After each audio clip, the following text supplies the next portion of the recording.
Bonjour tout le monde, aujourd'hui on est chez Motors Avenue. C'est dingue parce que à chaque fois que je fais des essais, j'ai l'impression qu'ils rajoutent un panneau d'une marque.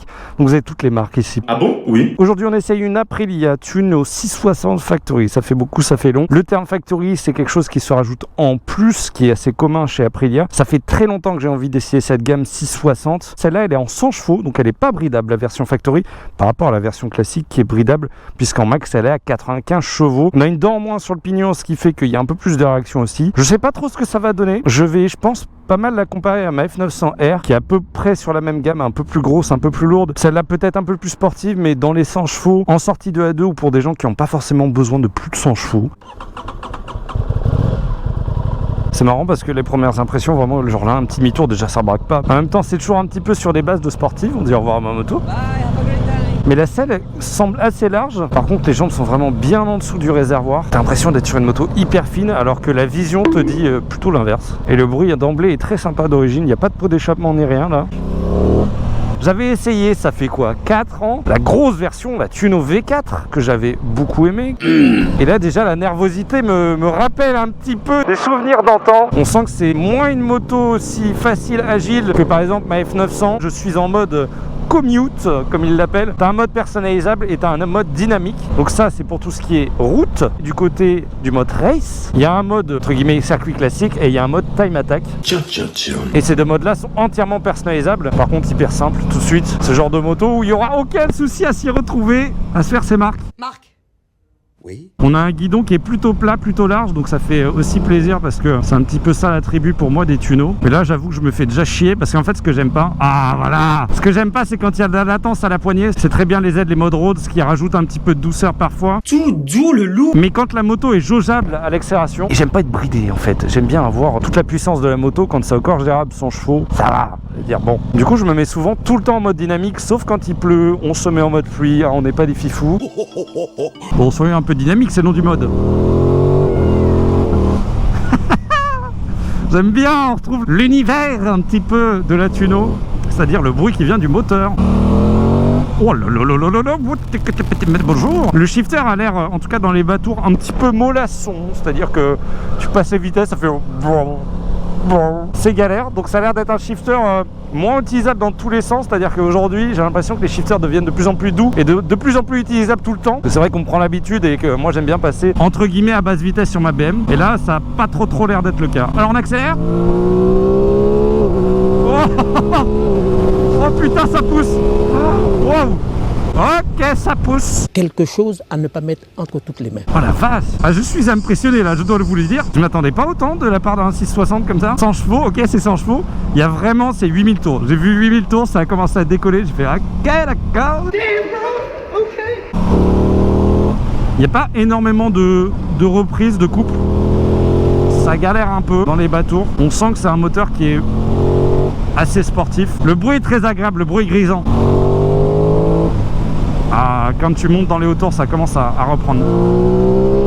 Ah ouais, 8000. Et le shifter, j'ai connu pour l'instant plus efficace. Ça fait pas paf. Ça fait ok. Tiens, bah nos amis les pompiers, c'est faux. Bonjour. Oh, les regards à chaque fois, tu vois même pas leurs yeux, mais tu vois juste leur gueule.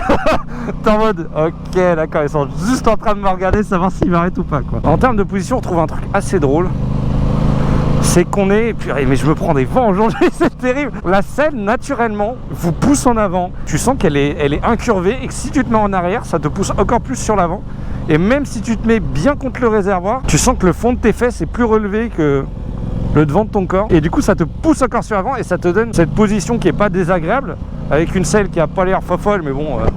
on fait avec, et qui est un peu plus sportif que ce que tu t'attends avec une moto comme ça. Comme même le guidon est plat, donc assez bas, et du coup tu es un peu sur l'avant, tu es en position mi-attaque, mi-roadster, ce qui est très cool pour le coup. Pour une moto comme ça, c'est très cohérent. On est sur une route dégueulasse, les suspensions pour l'instant c'est plutôt pas mal. Alors ce qui est cool avec celle-là, c'est que ça garde, si je me trompe pas, les suspensions d'origine, ce qui fait qu'en fait déjà au niveau du tarif, on est seulement à 400 € plus cher que la Tuno de base. La Tuno de base est à 10 600 €.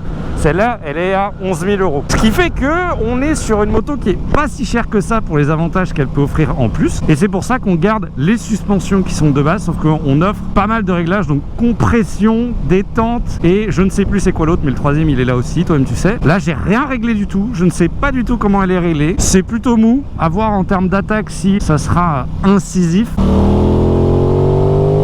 Oh, le bruit il est vraiment très grisant, c'est abusé. On a aussi, ce qui est bien sur ces petites motos comme ça, quand tu as toutes les options électroniques, tu as le régulateur. J'aime. Oui, c'est validé, c'est bon, cette moto est validée, on arrête l'essai. C'est bon, je prends, j'achète. Mais c'est ça qu'on veut sur les motos aujourd'hui. Alors la neutre est galère à avoir, hein. Là, c'est bon, je l'ai eu. On va aller directement, on s'est arrêté.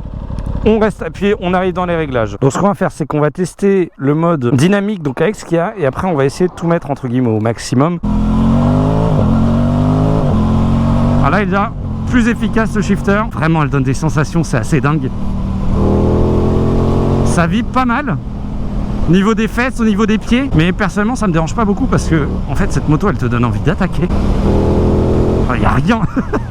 Je suis en 47.5 quoi. Je sens qu'il y a un peu plus de couple à 5000 tours, ça commence. Ce qui est juste dommage, c'est qu'on est sur un écran qui est quand même assez minuscule. Du retard par rapport à la concurrence. Ouais, vraiment, l'écran, alors il y a beaucoup d'informations et c'est largement suffisant ce qu'il faut, hein. On a l'essence, on a la température, la vitesse engagée, les tripes, toutes les infos qu'il faut. Mais c'est vraiment petit. Genre moi, j'aimerais bien que ça fasse la taille du tableau de bord le truc. Au minimum. Parce que c'est vrai que cet écran là, je pense que c'est celui de la Shiver que j'ai dû essayer il y a 5-6 ans. Tu ressens vraiment la route, c'est impressionnant.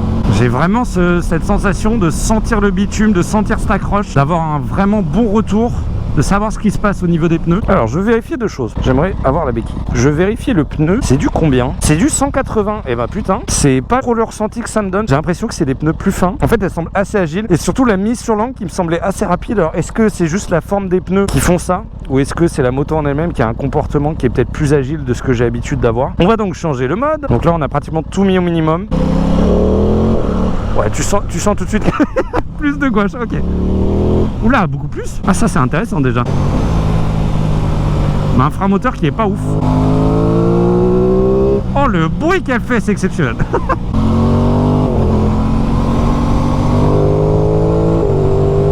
Oh là là, oui. Elle reste un peu mollassonne dans les bas-tours. Pour l'instant, je l'ai pas poussé au-dessus de 8000. On va faire un dernier aller-retour. L'aller, on va le faire en mode dynamique avec les mêmes aides. On va commencer un peu plus à accélérer. Et le retour, on va tenter un mode race.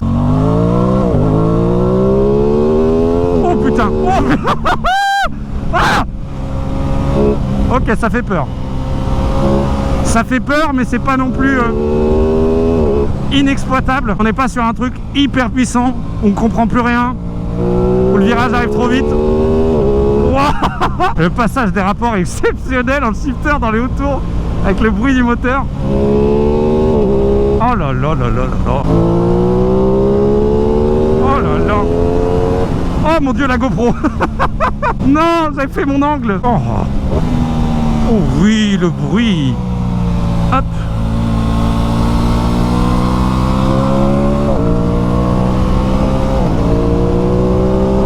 Je sais pas si le mode race change quelque chose en soi. Est-ce que je me suis pas fait un petit mode race en mode individuel? Peut-être. Je pense pas que ça débloque plus de puissance en tout cas. Donc on va se mettre en mode le plus chaud parce que je me sens pour une fois avec une moto comme ça en capacité, ce qui est assez exceptionnel. Alors là il n'y a plus rien sauf l'anti-wheeling.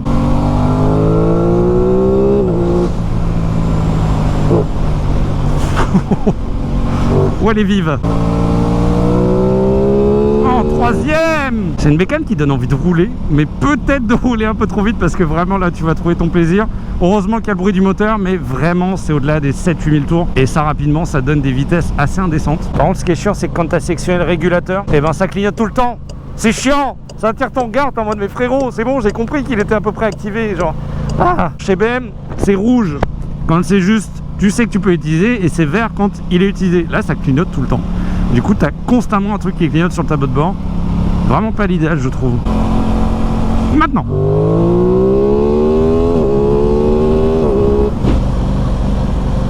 Elle aime pas trop 30 en seconde. Globalement, c'est le ressenti que j'ai pu avoir. Je vois même pas l'intérêt de mettre un pot d'échappement sur une bécane comme ça. Oh là là là là là. Oh ok, d'accord, ok. Et ça, j'avais dit ça braque pas au début, ça bracouille. Faisons le petit arrêt. Globalement, de toute façon, ils ont pas pris de risque, c'est-à-dire qu'ils ont repris les bases de la Tuno V4 et ils ont refoutu ça sur le petit modèle. Globalement, c'est réussi. On trouve la signature lumineuse que j'aime bien. Le pot d'échappement qui est bien caché là-dessous. Sinon, il n'y a pas grand-chose à dire. Je trouve que c'est un peu brouillon en termes... Voilà, tout ce milieu de moto avec le moteur, tout ça. J'aurais bien aimé quelque chose qui soit peut-être un peu plus uniforme en termes de couleur. C'est vraiment pas une bécane de ville. Ça, pas du tout. C'est pas une bécane qui est plutôt faite pour aller faire des petites virées, mais on est là pour rouler sportif avec ça, pour aller sur circuit, pour aller dans les cols de montagne et pas faire de la vitesse de pointe, parce qu'au final c'est pas ça qui est vraiment le plus impressionnant là-dessus, mais vraiment rouler assez haut dans les tours, freiner, prendre de l'angle, c'est vraiment ça qui est fun avec cette moto là. Putain, le timing exceptionnel. En faisant les plans, je me faisais la réflexion là, le profil du réservoir, c'est assez fou, tu t'en rends pas du tout compte sur le côté. T'as l'impression que t'es sur une moto assez grosse, assez large, et pourtant tes jambes, t'as l'impression vraiment que c'est une toute petite moto. Je suis étonné, ça fait pas de bruit que ça. Je pensais que ça faisait zéro bruit. Ça va. Plus de bruit par là. Oh la vache. C'est impressionnant. Le bruit qu'elle fait. Putain, le rétro il part en couille. Il est finito là. Oh non, putain, j'avais oublié que je vais refaire des pavés. On va passer par là pour une fois. On prend une autre route que d'habitude. Ah, mais là, c'est plus des petites routes en fait. On le tente. Complètement con, mais c'est pas grave. Est-ce que ça amène vers peut-être une route goudronnée? J'ai pas l'impression, mais je continue. Alors, en tout cas, sur le gravier, sur la terre, elle se débrouille plutôt pas mal cette moto. On n'osera pas se mettre debout. Ça demanderait plutôt une préparation en termes de suspension, changement de pneus, changement de moto carrément. Joie. Ok. Ceci est un contrôle de rien du tout. Bien joué, Joe. Mesdames, messieurs, l'autoroute. On est en deuxième.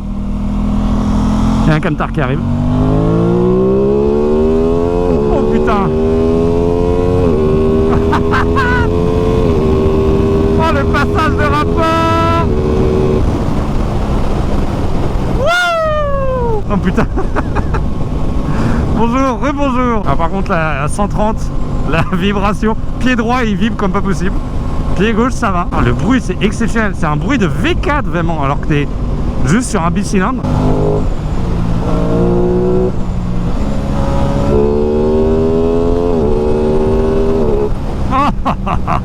Tu vas pas si vite que ça et enfin l'accélération est quand même très bonne, mais c'est pas non plus un foot de guerre parce qu'encore une fois ça fait 100 chevaux c'est tout. T'as pas non plus une vitesse de pointe qui est dingue, je veux dire ça accélère pas si fort que ça dans les faits, même si ça donne l'impression de totalement l'inverse. T'as une vitesse de pointe qui du coup est moindre et c'est cool cette moto là parce que par rapport à une Tuno V4 ou d'autres gros modèles en termes de roadster ou sportif, t'as une alternative qui donne de très bonnes sensations et en même temps qui te fait moins perdre ton permis, ou en tout cas beaucoup moins vite. C'est pas parce que tu achètes un 700 cm3 que tu perds en sensation en fait, c'est ça que je veux dire.